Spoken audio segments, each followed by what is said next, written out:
तुम्ही पण ही भाजी अशीच बनवता का? गरमागरम भाकरीसोबत आणि चपातीसोबत खूप छान लागते. 10 मिनिटामध्ये होते. सकाळच्या गडबडीमध्ये जर टिफिनसाठी पाहिजे असेल तर ही भाजी एकदम परफेक्ट आहे. तर ही भाजी कसली मी सांगते तुम्हाला. तर ही आपण केली कोथिंबिरीची भाजी.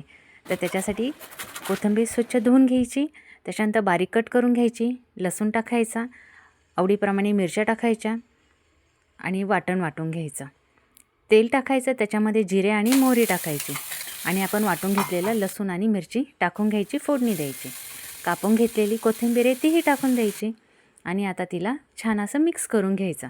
त्याच्यामध्ये वरून आपल्याला चवीप्रमाणे मीठ आहे तेही टाकून घ्यायचं.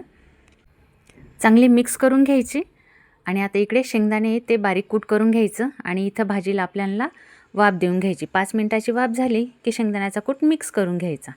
परत एकदा मिक्स करून घ्यायचं व्यवस्थित आणि आपल्याला मंद आचेवरती अजून 5 मिनटं शिजवून घ्यायचं. तर इथे आपली भाजी आता ही तयार झालेली आहे. चांगली व्यवस्थित अशी शिजली गेली आहे. तुम्ही पण बघा. तर ही कोथिंबिरीची भाजी चवीला खूप छान लागते. अजिबात कोथिंबिरीचा वास येत नाही. अप्रतिम अशी लागते. तर ही तयार झाली आपली कोथिंबिरीची भाजी. तुम्ही ही कोथिंबिरीची भाजी कशी बनवता? शेंगदाण्याचा कूट टाकून बनवता की बेसनाचं पीठ टाकून बनवता? कमेंट करून नक्की सांगा.